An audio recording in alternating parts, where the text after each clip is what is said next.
Hola a todos, hoy vamos a hablar sobre bacteriemia, que es una de las clases del módulo 7 y yo soy Elizabeth Di Virginia.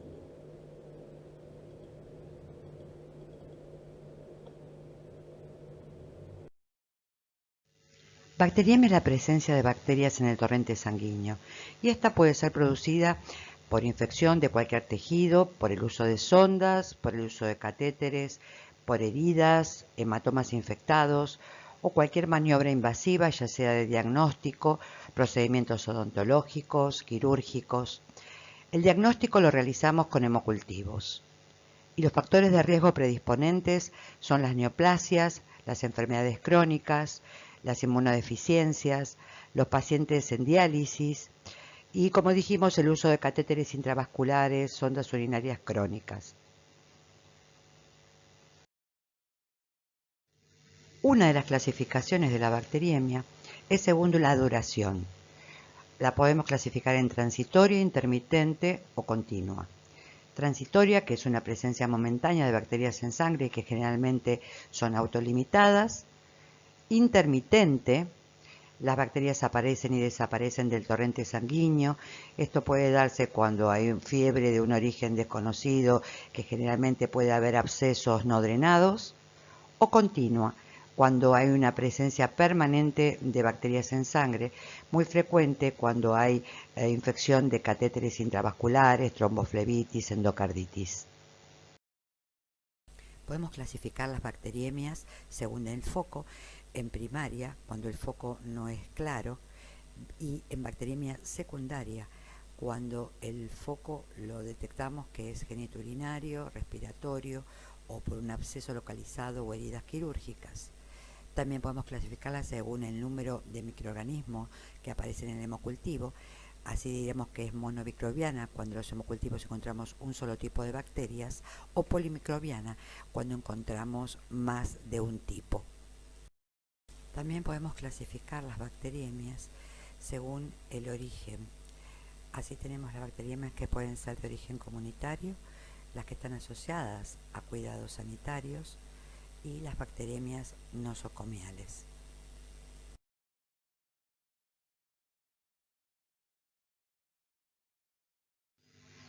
La bacteriemia adquirida en la comunidad es la que tiene su origen en la comunidad y se detecta dentro de las primeras 48 horas de hospitalización, sin que en ese tiempo haya habido ninguna actividad asistencial que pueda haberla producido. Los gérmenes más frecuentes son las bacterias gram negativas sobre las gram positivas. Están entre ellos la Escherichia coli, el Streptococcus pneumoniae y el Staphylococcus aureus. La mortalidad entre un 11 y un 20%. Bacteriemia asociada a cuidados sanitarios. En esta categoría vamos a incluir a aquellos pacientes que tengan una bacteriemia secundaria a algún procedimiento diagnóstico o terapéutico realizado en forma ambulatoria, así como los pacientes que poseen sondas crónicas o catéteres intravenosos, aquellos que realizan hemodiálisis, los que se encuentran en residencias de ancianos o en centros de tercer nivel. Con esta clasificación, el 39% de las bacteriemias hasta ahora consideradas como comunitarias las tendríamos que reclasificar como asociadas a cuidados sanitarios y etiológicamente son más parecidas a la de la adquisición nosocomial. Predominan generalmente las bacterias gram negativas como E. coli, Klebsiella pneumoniae, Proteus morganella, Providencia, y están relacionadas con focos del tracto urinario. Y también los estafilococos tienen una proporción elevada, especialmente en los pacientes que están en los centros de larga estadía y que tienen lesiones de piel o de tejidos blandos. La mortalidad en esta bacteriemia asociada a cuidados sanitarios oscila entre el 20 y el 24%. Bacteriemia nosocomial. El origen más común de este tipo de bacteriemia es el uso de los catéteres vasculares, seguidos de la infección del tracto urinario, las neumonías y las infecciones intraabdominales. Las bacteriemias de origen desconocido llegan al 16% de los casos. Los gérmenes más comunes son las bacterias gram positivas, que predominan un 65%. Ahí tenemos Staphylococcus coagulasa negativos, Staphylo aureus de distintos tipos, enterococo. La etiología y el patrón de sensibilidad de las bacteriemias nosocomiales tienen grandes diferencias entre distintos centros e incluso entre áreas de un mismo hospital. Por eso es tan importante conocer la epidemiología local para una buena selección de tratamiento antimicrobiano empírico. La mortalidad global de esta bacteriemia nosocomial es de un 27 a un 37%. La bacteriemia en los pacientes ingresados a UTI tiene una gran incidencia. Predominan en ella los cocos positivos, como los Staphylococcus coagulasa negativo, Staphylo aureus, Enterococcus, y entre las bacterias gram negativas se destacan los multiresistentes, como el Acinetobacter, Enterobacter, Pseudomonas, y la tasa de candidemia se encuentra también en un nivel alto del 2,9%. Es el origen más común de las bacteriemias, es la presencia de catéteres vasculares seguidos del respiratorio, el foco abdominal y el foco urinario. Es importante recordar cuáles son las indicaciones precisas de la colocación de catéteres vasculares. Es importante también el control diario del estado de los mismos y el retiro de los catéteres cuando ya no son necesarios. También tengamos en cuenta que el sitio de colocación, según la posibilidad de cada paciente, obviamente, recordando que los subclavios tendrían menos riesgos de sobreinfección en comparación con los femorales y los yugulares.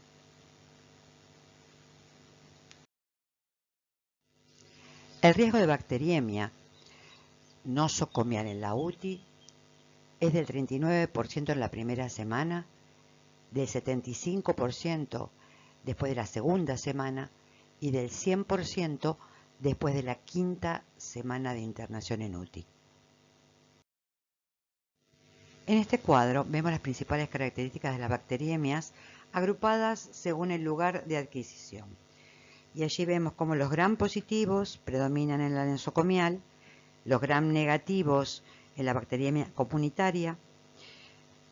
Hay gran incidencia de la presencia de hongos en la nosocomial y vemos también los principales microorganismos, como en la comunitaria la E. coli, el Streptococcus pneumoniae y el Staphylo aureus, en la asociada a los cuidados sanitarios la E. coli, el Staphylo aureus y la Klebsiella pneumoniae, en la nosocomial el Staphylococcus coagulasa negativo, el Staphylo aureus y los enterococos.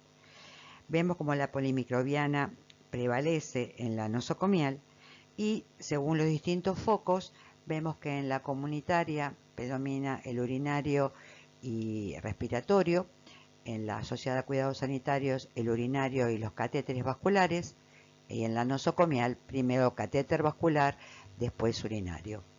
El foco desconocido se hace cada vez más importante en la nosocomial y la mortalidad obviamente en la nosocomial es mucho mayor que en las anteriores. En los pacientes quirúrgicos, la incidencia y la etiología de la bacteriemia posoperatoria van a depender del tipo de cirugía y de su localización. Los agentes más frecuentes son Staphylococcus coagulasa negativo, Staphylo aureus, E. coli, Pseudomonas, Enterococcus, Anaerobius y Cándida. La herida quirúrgica es el segundo origen más frecuente de la bacteriemia en ellos, después de la infección de los catéteres vasculares.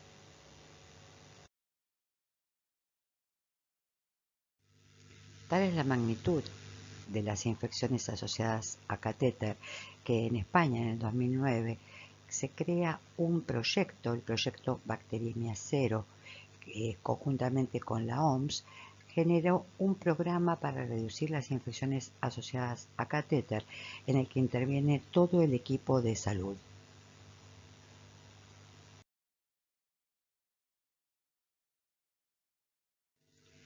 En los pacientes oncológicos, neutropénicos y postquimioterapia, la incidencia de bacteriemia es muy alta, de cáncer 24%, y nos muestra un predominio de gram positivas sobre las gram negativas. las anaerobias permanecen en un valor del 3% y los hongos un valor del 8% en los aislamientos de hemocultivos. Si hablamos de bacteriemias en pacientes trasplantados, ya sea de órganos sólidos o de progenitores hematopoyéticos, el 50% de las bacteriemias ocurren durante el primer mes post-trasplantes y presentan un patrón nosocomial, es decir, predominan los cocos gram positivos. La frecuencia de bacteriemia es mayor en el trasplante hepático, seguida del trasplante cardíaco y el renal.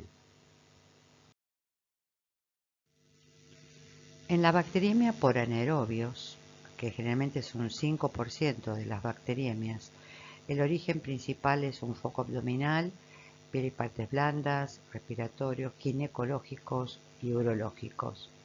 Los gérmenes más frecuentes, aislados, son el bacterioides, el Clostridium sp, los Peptostreptococcus, y el tratamiento antibiótico empírico más utilizado en general son los carbapenémicos. Tenemos que tener en cuenta quiénes son los de mayor riesgo, ya que tienen mayor mortalidad, que son los mayores de 65 años, pacientes que estén cursando neoplasias o inmunosupresiones, y los de enfermedades crónicas como diabetes, hepatopatías, insuficiencia renal crónica. Una bacteriemia, para no olvidarnos, es la producida por pseudomonas. El paciente con bacteriemia por pseudomonas ingresado en UCI tiene una mayor mortalidad global que las bacteriemias causadas por otros patógenos. El pronóstico se asocia a la presencia de un cuadro clínico de mayor gravedad. El origen, principalmente, suele ser de origen respiratorio. También tienen que ver la utilización previa de antibióticos, el uso de catéter arterial y la mayor estadía en la UTI.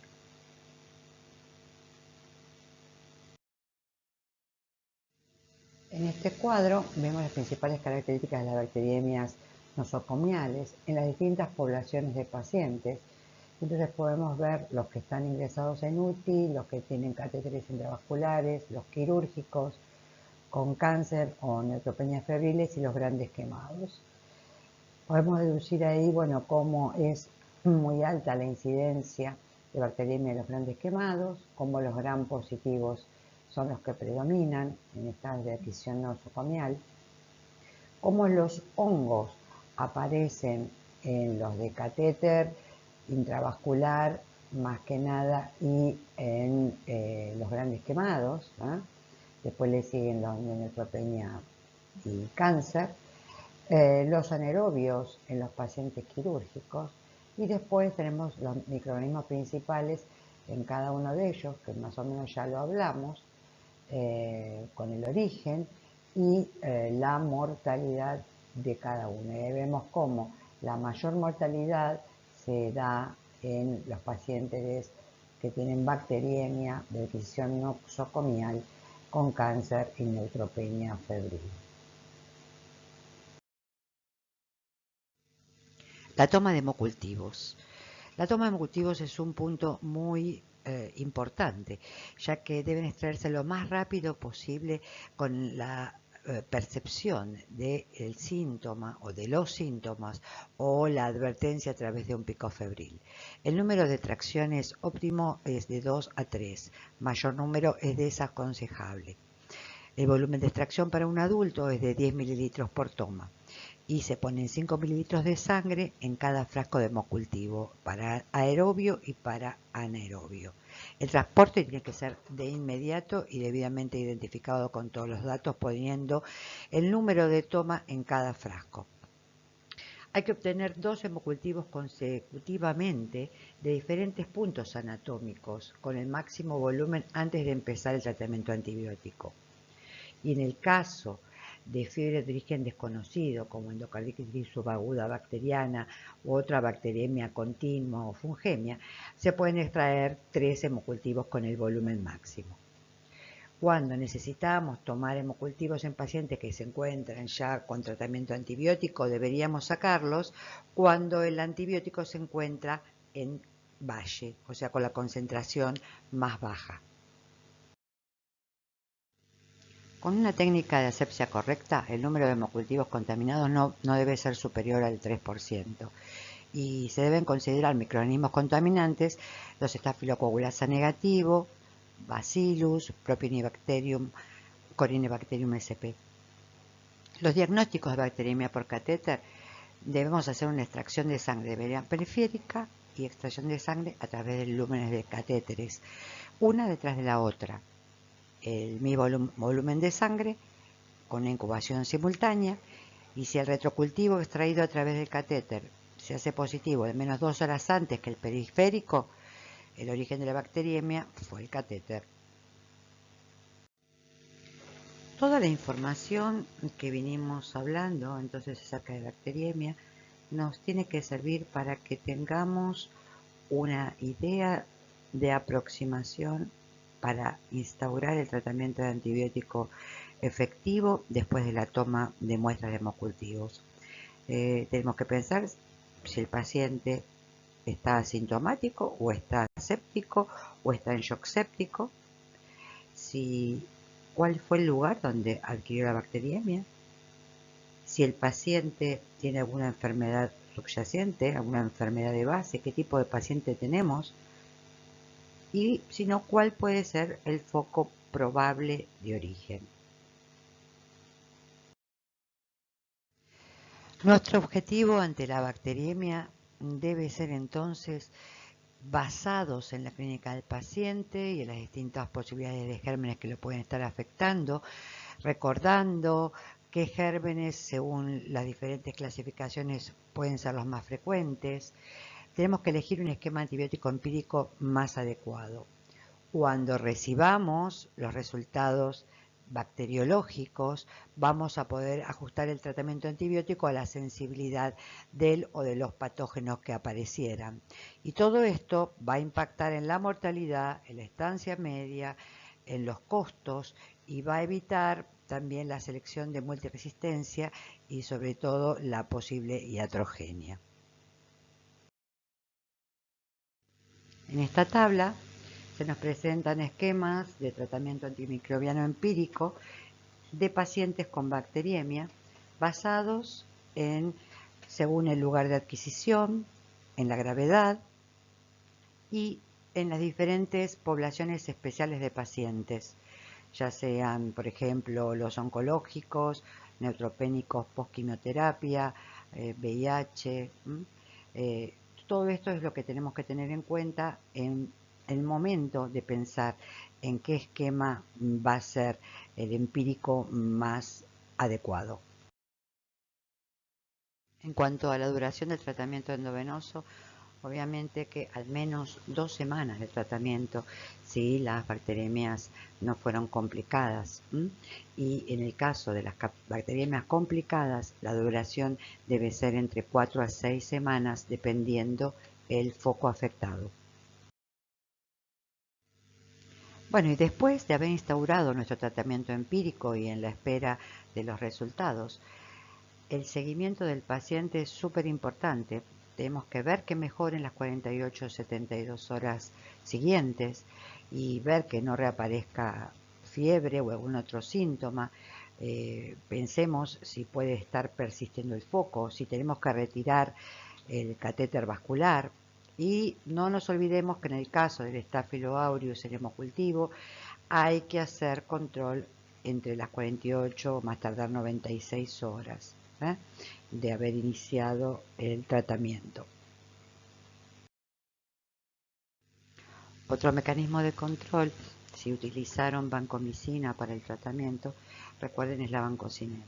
Tratamos de tener un valor por encima de 10 microgramos por mililitro en el paciente que está hemodinámicamente estable y un valor entre 15 y 20 microgramos por mililitro en los casos de desinfecciones severas.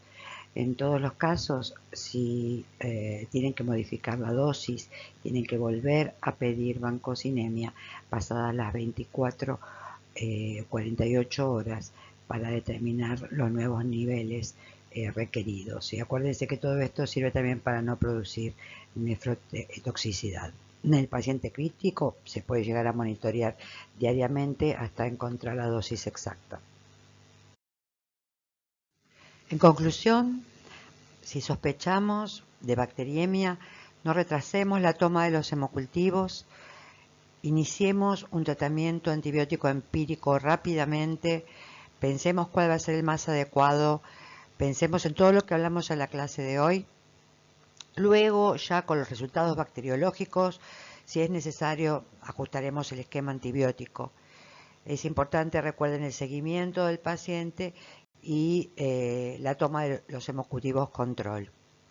Muchas gracias.